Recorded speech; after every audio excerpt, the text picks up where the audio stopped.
മൗനത്തിൽ അതിൻ്റെ ശുദ്ധിയിൽ ജീവിക്കുന്ന ഒരാൾക്ക് ഒന്നിനെയും വേദനിപ്പിക്കാൻ ആവില്ല. അങ്ങനെയുള്ള ഒരാൾ എല്ലാവർക്കും തണലാകുന്നു.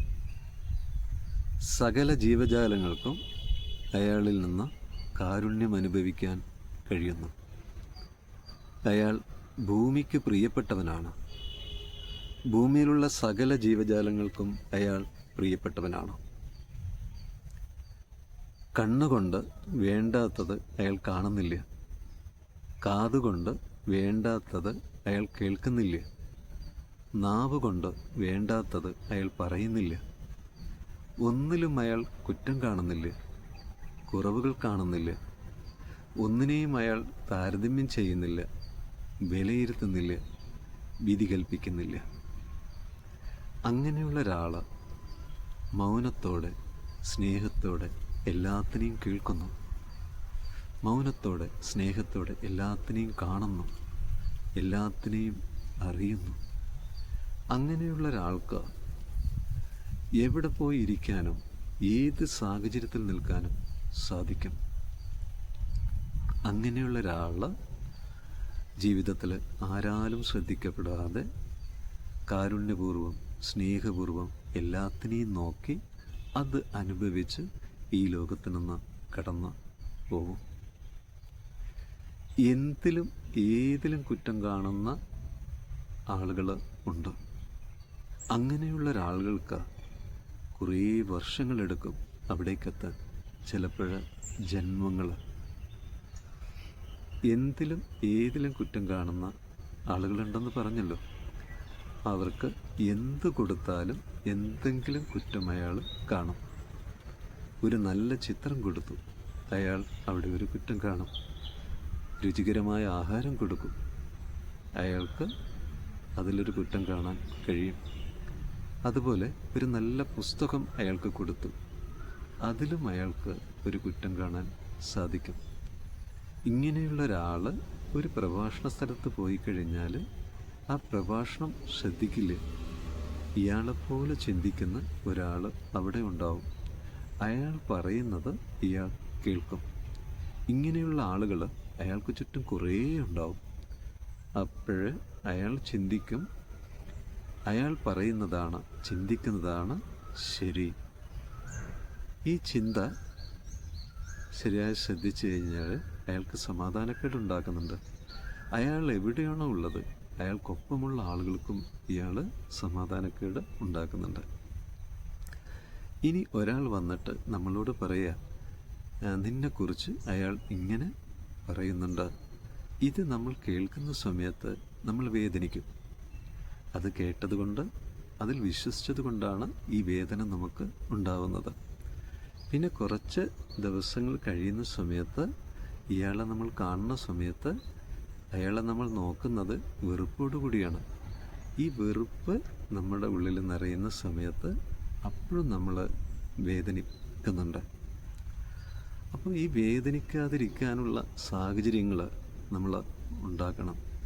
എന്ത് വില കൊടുത്തിട്ടും നമ്മൾ നമ്മുടെ മനസ്സിനെ രക്ഷിക്കണം.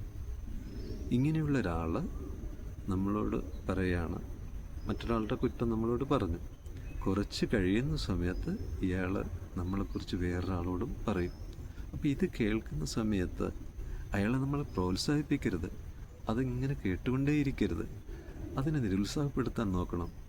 ഇങ്ങനെ നമ്മളെക്കുറിച്ച് ഇയാൾ വേറൊരാളോട് പറയുമെന്ന് മനസ്സിലാക്കണം നമ്മൾ. അതേപോലെ നമ്മളെ ഒരാൾ പ്രശംസിക്കുകയാണ്, അപ്പോൾ നമുക്ക് ഉള്ളിൽ സന്തോഷം തോന്നും. ആ സന്തോഷം നമ്മൾ അനുഭവിക്കുന്നുണ്ടെങ്കിൽ ഒരാൾ നമ്മളെ കുറ്റപ്പെടുത്തുന്ന സമയത്ത് അപ്പം നമ്മൾ വേദനിക്കേണ്ടിയും വരും. നമ്മൾ പ്രശംസിക്കുന്നതും എടുക്കുന്നില്ല, കുറ്റപ്പെടുത്തുന്നതും നമ്മൾ ഉള്ളിലേക്ക് എടുക്കുന്നില്ല. കൊണ്ട് നടക്കരുത്. അതായത് നമ്മളിപ്പോൾ ആഹാരം കഴിച്ച് കഴിഞ്ഞതിന് ശേഷം നമ്മൾ എന്ത് ചെയ്യും? കൈ കഴുകും. അതേപോലെ ഇത് മനസ്സിൽ നിന്ന് കഴുകപ്പെട്ട് പോകണം നമ്മൾ. അത് കൊണ്ടു നടന്നാൽ കൂടുതൽ വേദനയിലേക്ക് നമ്മൾ പോകും. കാരണം എന്ന് പറഞ്ഞാൽ നമ്മൾ ശരിക്കും മരമായിട്ടില്ല. നമ്മൾ എന്താണ്? ഇപ്പോൾ ചെടിയാണ്. അപ്പം നമുക്ക് ചുറ്റും ഒരു വേലി എന്തായാലും നമ്മൾ കെട്ടണം. എന്തിനാ കെട്ടണം എന്ന് പറയുന്നത്? നമ്മുടെ മനസ്സിനെ രക്ഷിക്കാൻ, അതിനെ സമാധാനപ്പെടുത്താൻ, നമ്മുടെ ഉള്ളിൽ ആ മൗനത്തെ നിറയ്ക്കാൻ. ഒരിക്കൽ ബുദ്ധനും ശിഷ്യരും കൂടി ഇങ്ങനെ നടന്നു പോവുകയായിരുന്നു. അപ്പോൾ ഈ ബുദ്ധവചനങ്ങളിൽ അസ്വസ്ഥനായ ഒരാൾ, ബുദ്ധൻ്റെ ധ്യാനത്തിൽ അസ്വസ്ഥനായ ഒരാൾ വന്നിട്ട് ബുദ്ധനെ വളരെയധികം വഴക്ക് പറഞ്ഞു, വേദനിപ്പിക്കുന്ന തരത്തിൽ വഴക്ക് പറഞ്ഞു, കുറേ നേരം പറഞ്ഞു. പക്ഷെ ബുദ്ധൻ തിരിച്ചൊന്നും പറഞ്ഞില്ല.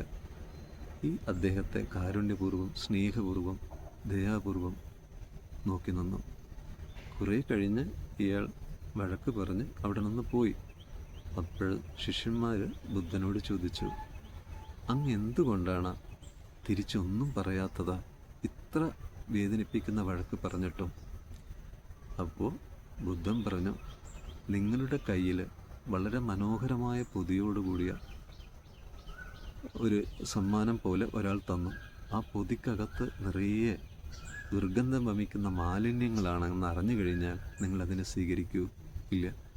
ഒരാൾ പറയുന്ന വാക്കുകൾ നിങ്ങളെ വേദനിപ്പിക്കുമെന്ന് മനസ്സിലാക്കി കഴിഞ്ഞാൽ അതിനെ നിങ്ങൾ സ്വീകരിക്കരുത്. അതിനൊപ്പം നമ്മൾ ചേർന്ന് നിൽക്കരുത്.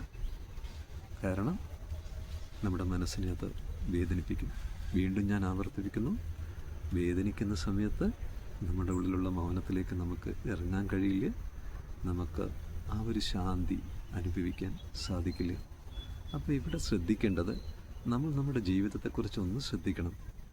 നമ്മൾ പറയുന്ന വാക്ക്, കേൾക്കുന്ന വാക്ക്, അറിയുന്ന അറിവ്, നമ്മുടെ സ്വഭാവത്തെ, ഈ ഒരു ശ്രദ്ധ നിത്യജീവിതത്തിൽ നമുക്ക് ഉണ്ടായിക്കഴിഞ്ഞാൽ ഇതിൽ നിന്നെല്ലാം നമുക്ക് അകന്നു നിന്ന് നമുക്ക് നമ്മുടേതായിട്ടുള്ള ഏറ്റവും മനോഹരമായിട്ടുള്ള ആ ഒരു ലോകത്ത്, ആ ശാന്തിയും സമാധാനവും നൽകുന്ന ലോകത്ത് നമുക്ക് ജീവിക്കാനാകും. അങ്ങനെയുള്ള ആ ഒരു ജീവിതം നമുക്ക് വേണം. അങ്ങനെയാണ് നമ്മൾ നമ്മുടെ ജീവിതത്തെ ജീവിച്ച് തീർക്കേണ്ടത്. അപ്പോഴാണ് നമ്മൾ പ്രകൃതിക്ക്, ദൈവികതയ്ക്ക് ഒക്കെ പ്രിയപ്പെട്ടവനായിട്ട് മാറുന്നത്. നമുക്ക് നല്ലവരാകാനും നമുക്ക് ഒപ്പമുള്ള ആളുകൾക്ക് നല്ലവരാകാനും കഴിയട്ടെ എന്നുള്ള പ്രാർത്ഥനയോടെ